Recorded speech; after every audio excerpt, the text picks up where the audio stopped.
आधार महाराष्ट्र न्यूजमध्ये आपलं सहर्ष स्वागत आहे.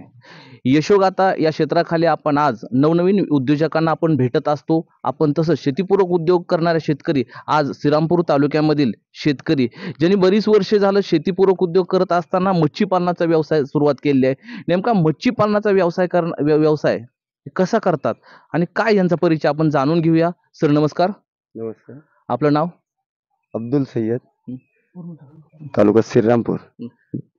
कधीपासून या व्यवसायात सुरुवात केली आपण? सरासरी सर आपण एक 3-4 वर्षापासून सुरुवात केलेली आहे.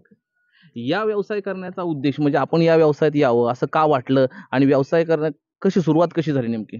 सर शेती मालात आपल्याला बाकीचे भाव वगैरे भेटत नाही, त्याला काहीतरी जोडधंदा भेटावा आपल्याला, या उद्देशाने आपण हा व्यवसाय सुरू केलेला आहे. मच्छी पालन करत असताना हा व्यवसाय सुरुवात करून तुम्ही स्वतः केलाय का कुणाकडे मार्गदर्शन घेतलेलं आहे तुम्ही?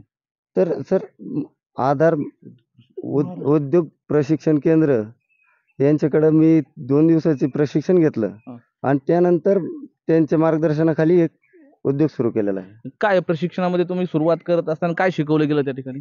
त्याच्यात जे वातावरणात कसं मासा हे परचेस केला पाहिजे, त्याला खाद्य कसं दिलं पाहिजे, ह्या गोष्टीचे जे मेन उद्देश आहे ते आपल्याला समजून शिकवले जाते. मित्रांनो, प्रशिक्षण तर खूप झालं, फक्त प्रशिक्षण का नेमकं आता यांनी सुरुवात कशी केली आपण त्यांचा प्रोजेक्ट पाहूया. चला या.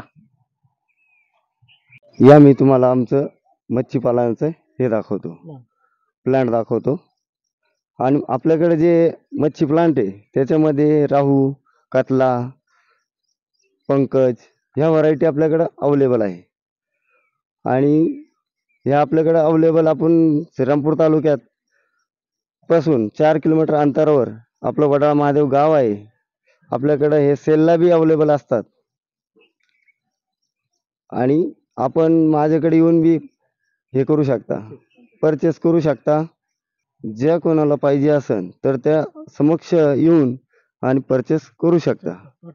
कटला, पंकज, सुपरनेस, राहू ह्या समक्ष येऊन बी परचेस करू शकता.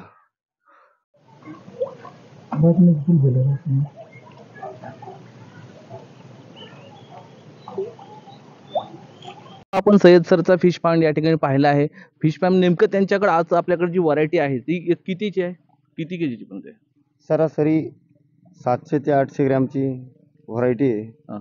पंकज आहे, राहू आहे, कतला आहे, या व्हरायटीमध्ये अवेलेबल आहे. म्हणजे आज श्रीरामपूर तालुक्यामध्ये जी मागणी आहे ती म्हणजे आज राहू आणि कटल्याची आहे. तुम्ही या ठिकाणी सेल करत असताना लोकलला करणार आहेत का होलसेल व्यापारी आहे तुमच्याकडे येतात का तुम्ही स्वतः कटिंग करता? होलसेल बी करतो आपण, रिटेल तर अजून काही केले नाही आपण.